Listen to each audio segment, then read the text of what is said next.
Open the valve in the cylinder oil supply line.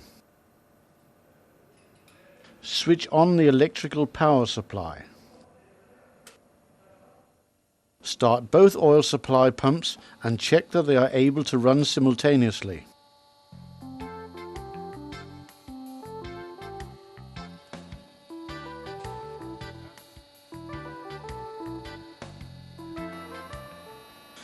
Check that the pressure drop indicator for the pressure filter is green. Also check that the hands on the pressure drop gauges for both suction filters are in the green area. Check that the oil pressure is between 40 and 50 bar. Press the pre-lubrication button on the operating panel and check each of the feedback indicators to confirm that all lubricators are functioning properly. Set both pumps to remote control.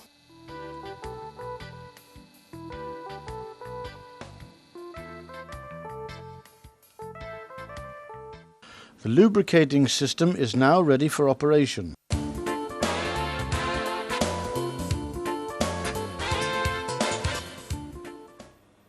When the auxiliary blowers are started up, the lubricating system will automatically start and carry out the pre-lubrication process. If the engine is not started up within a certain period of time, the lubricating system will return to the standby mode and then start automatically when the engine is started. Check that one of the pumps starts automatically when the engine starts and that no alarms have been activated. Check that the pressure builds up to 40 to 50 bar and check each of the feedback indicators to confirm that all lubricators are functioning properly.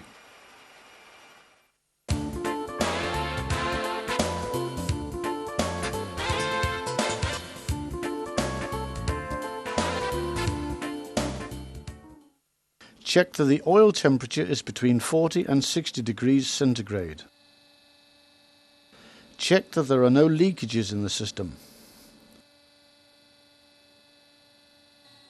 Check that the pressure is between 40 and 50 bar.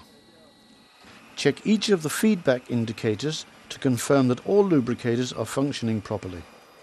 Feel the lubricating pipe for pressure surges, the presence of which indicate that the lubricating points are being supplied with oil.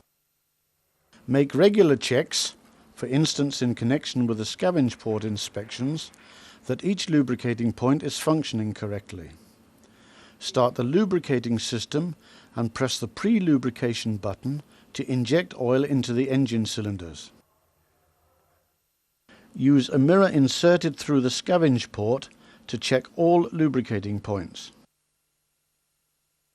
Regularly measure the cylinder oil consumption via the cylinder oil tank and use these measurements to calculate the cylinder oil feed rate.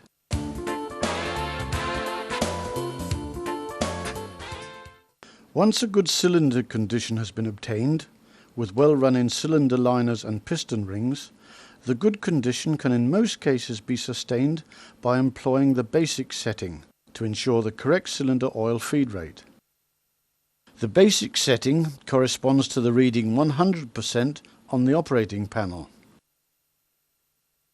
When running in cylinder liners or piston rings, or in the event that abnormal cylinder conditions are detected during one of the regular scavenge port inspections, the feed rate of the relevant cylinders may have to be adjusted.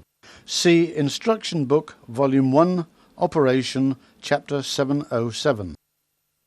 The feed rate of an individual cylinder can be adjusted via the operating panel. Press Setup and Enter simultaneously to enter the setup mode. Press Setup to display the current feed rate setting. Press the up or down buttons to change the feed rate to the desired value. Press Enter to save the new value. Press Setup and then the up or down buttons to repeat this sequence for another cylinder, or press Enter to exit the setup mode.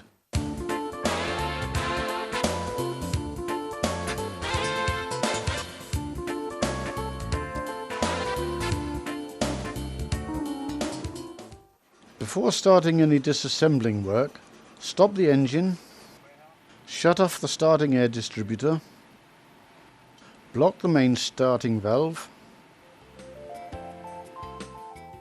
engage the turning gear, open the indicator cocks and switch off the electrical power supply to the pump station.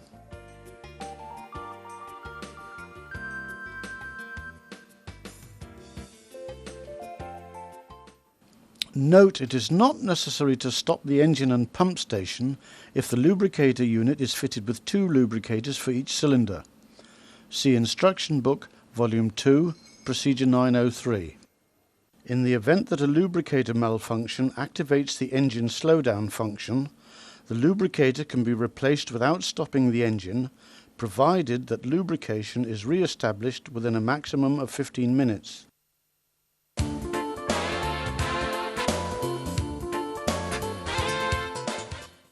Close the supply valve and then open the equalizing valve by turning both handles to a horizontal position. Loosen and remove the screws from the cover with lubricating pipes.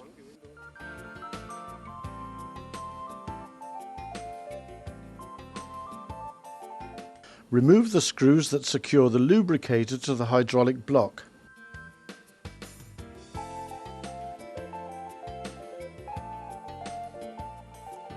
Disconnect the electrical plug and remove the lubricator.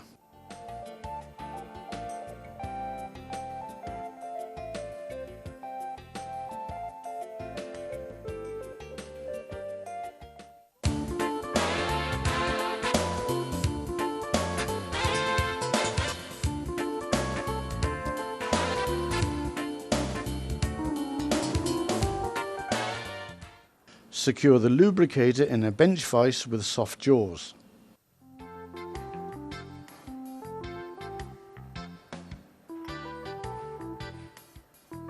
Unscrew the oil accumulator and the adjusting screw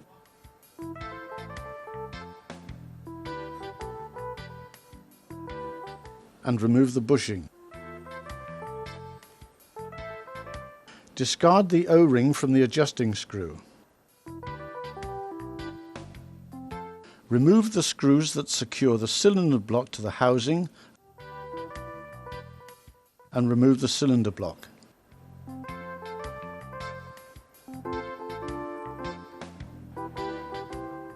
Discard the O-ring from the cylinder block.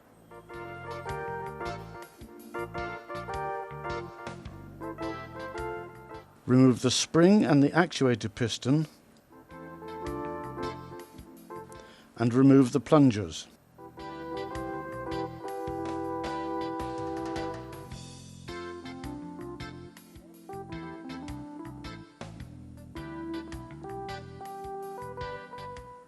Loosen and remove the connector on the solenoid valve and remove the terminal box.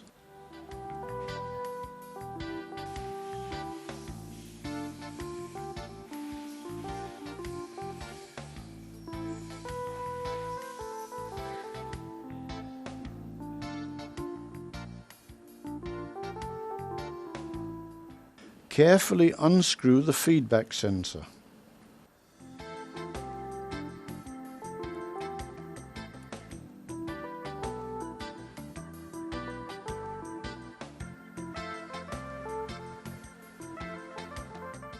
If the feedback sensor is to be replaced, disassemble the connector and disconnect the feedback sensor.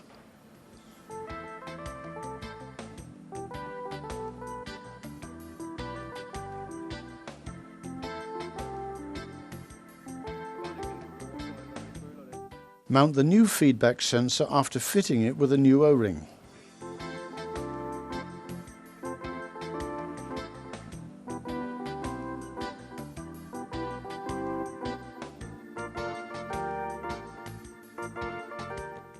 Connect the wires as shown in the instruction book and then reassemble the connector.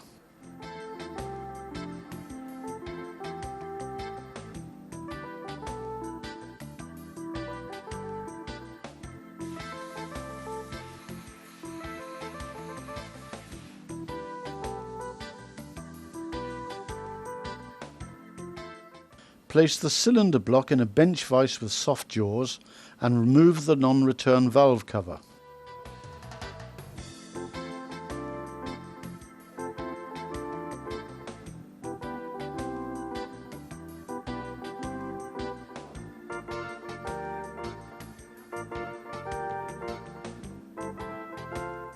Remove the springs and the steel balls.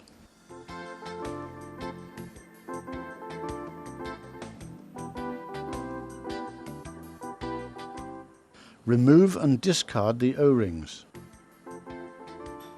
Carefully clean all the parts and dry them with clean, non-fluffy rags.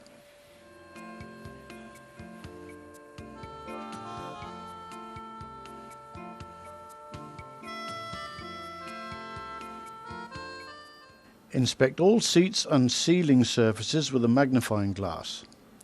Use a lamp to inspect the internal surfaces.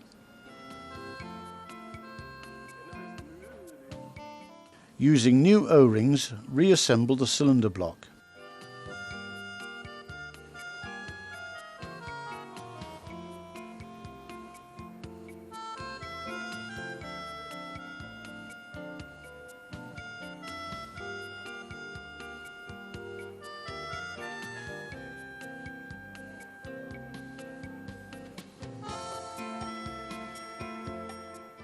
Insert the screws so that they just engage in their threads.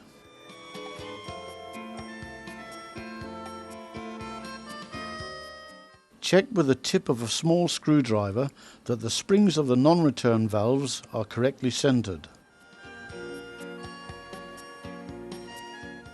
Fully tighten the screws.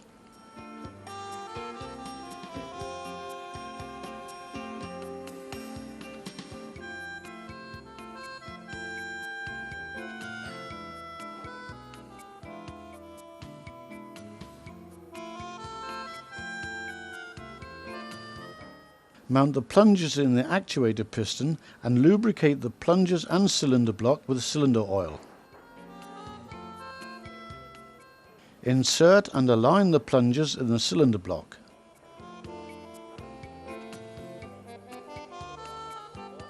Remove the actuator piston assembly, mount the spring and reinsert the assembly.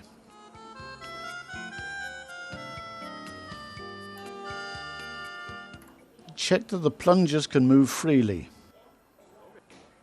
Press the actuator piston downwards and insert the screw to keep the parts together. Place the lubricator housing in a soft-jawed vise and mount the feedback sensor provided with a new O-ring.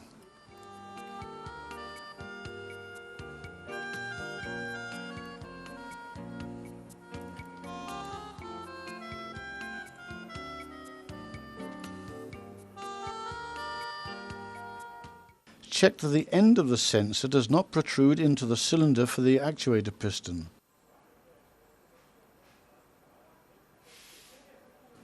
Use fingers and something with a firm, straight edge, for example a caliper, to carry out this check.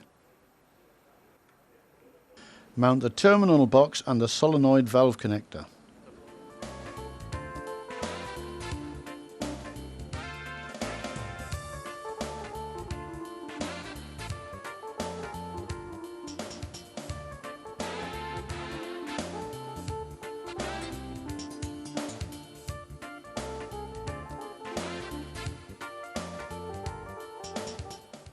Lubricate the housing and mount the cylinder block assembly.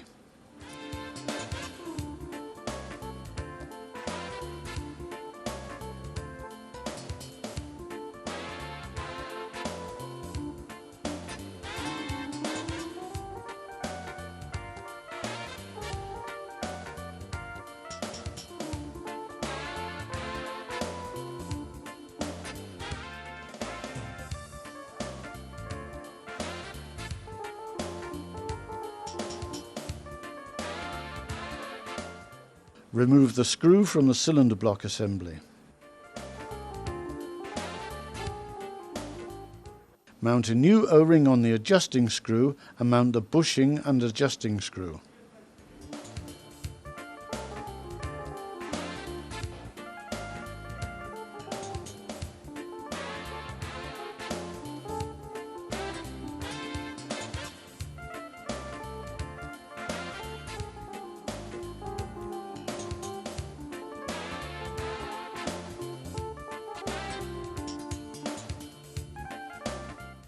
Check the condition of the gasket before mounting the accumulator. Finally, mount the oil accumulator.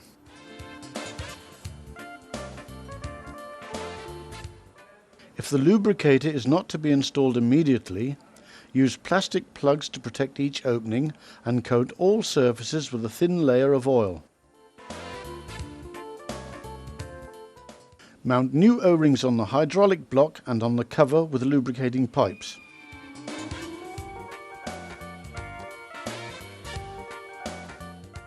Carefully mount the lubricator and secure it to the hydraulic block with the 4 screws.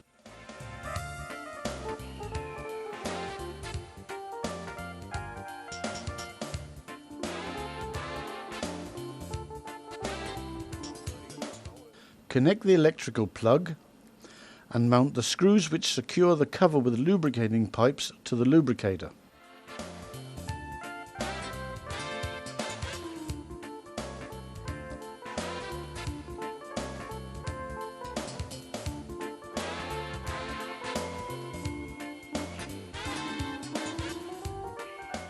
Finally, close the equalizing valve and then open the supply valve by returning both handles to the vertical position.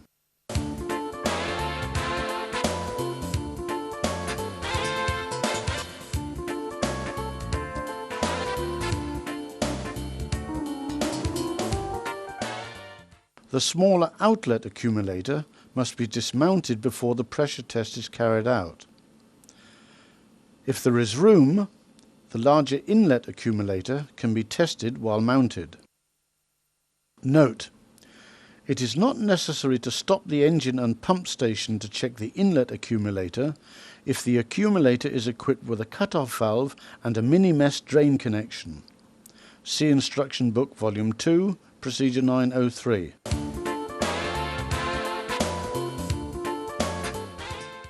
Close the supply valve and then open the equalizing valve by turning both handles to a horizontal position. Loosen the oil accumulators and unscrew them slowly to release any remaining oil pressure.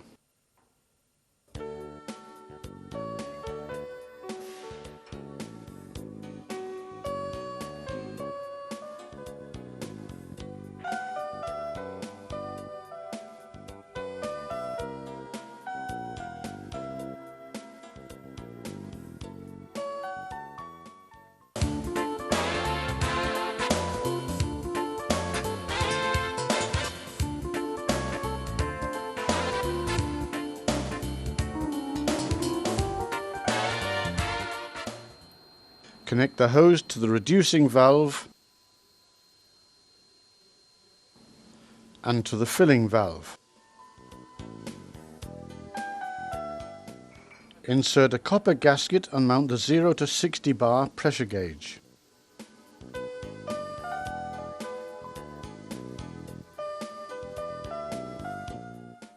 Connect the reducing valve to the nitrogen cylinder and tighten all connections.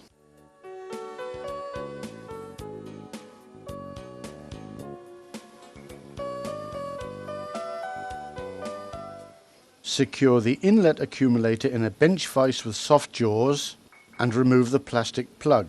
Carefully clean the sealing surfaces of the accumulator and the filling valve and mount the filling valve.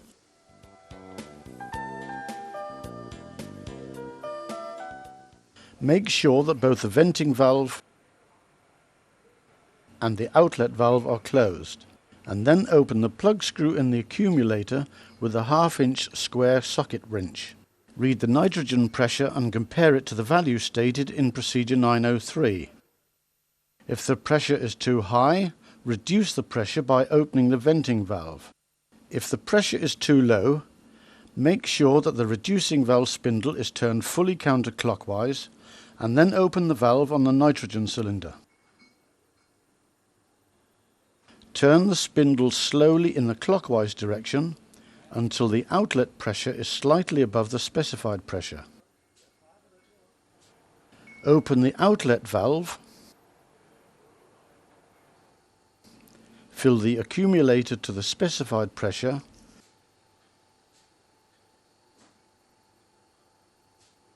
and then close the outlet valve.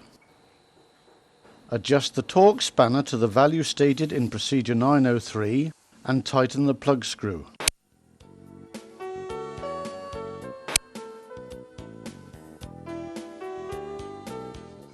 Open the venting valve, close the valve on the nitrogen cylinder,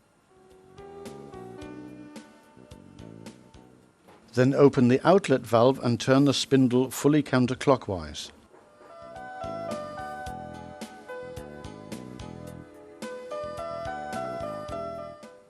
Remove the filling valve and once again tighten the plug screw to the specified torque.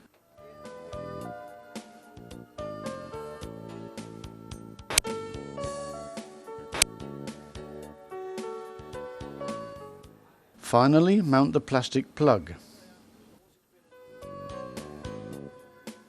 Secure the outlet accumulator in a soft-jawed vise and remove the plastic plug. Carefully clean the sealing surfaces of the accumulator and the filling valve and mount the filling valve. Remove the 0 to 60 bar pressure gauge.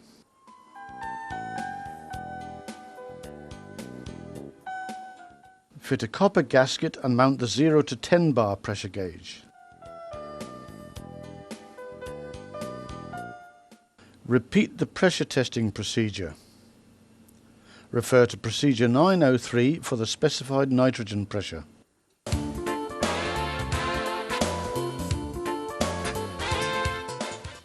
Check the condition of the gaskets before mounting the accumulators. Mount the accumulators.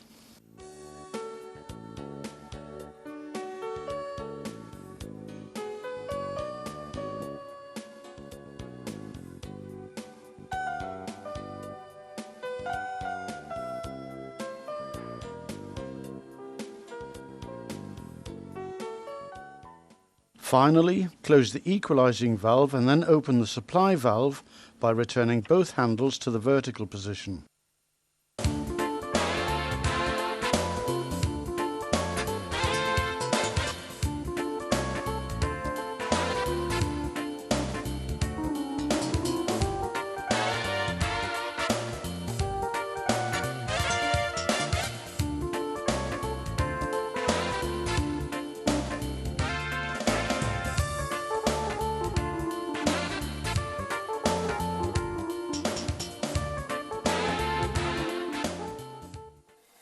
The position of the crankshaft has no relevance with regard to the checking and replacing of the trigger pickups. However, before checking and replacing marker pickups, the crank throw for cylinder number 1 must be turned to the top dead center position. Check the top dead center position at the turning wheel and confirm it by means of a pin gauge measurement in the crankcase. Check that the uppermost edge of the marker plate is in the center line of the marker pickups. Check the distance between the pickups and their counterparts with a feeler gauge. See Instruction Book Volume 2, Procedure 905. Adjust if necessary. Remove the junction box cover. Before replacing the pickups, make a sketch of the wiring connections, indicating which wire is connected to which positions, so that the safe remounting of the pickups can be ensured.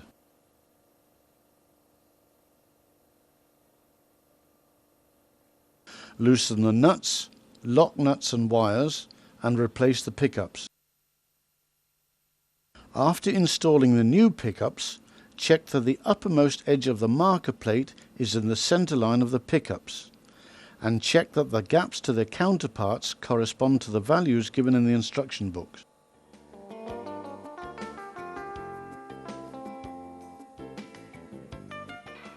Finally, reinstall the junction box cover.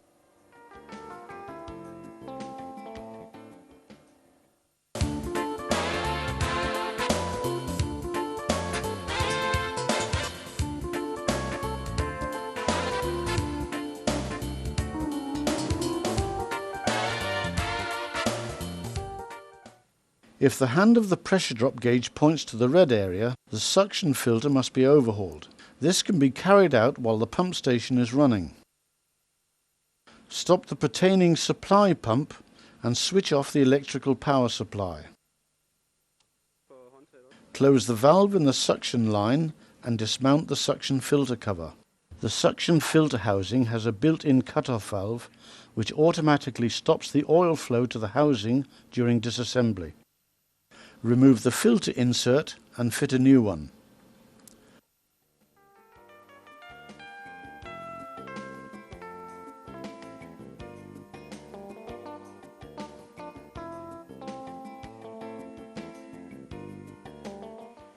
Mount the cover.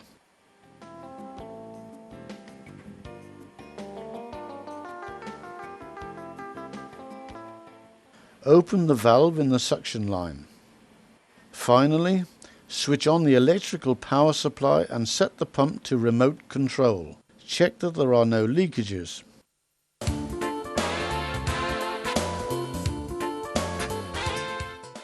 If the pressure drop indicator is red, the pressure filter must be overhauled. This can be carried out while the pump station is running. Turn the handle of the valve so that the oil bypasses the filter. Dismount the filter housing and replace the filter insert with a new one.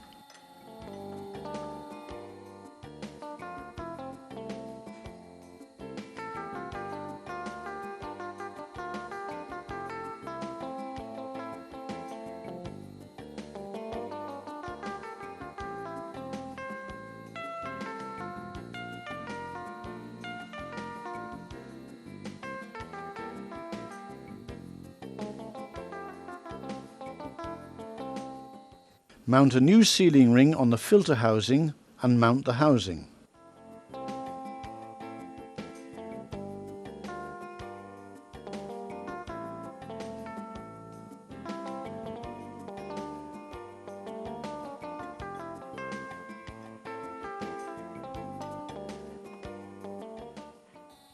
Reset the pressure drop indicator, if this has not already been done automatically, and turn the handle of the valve so that the oil passes through the filter.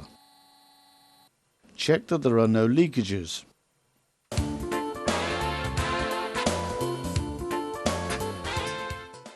Read the oil pressure on the pressure gauge and compare the reading with the value given in the instruction manual. If necessary, adjust the pressure by turning the handle on the side of the hydraulic block.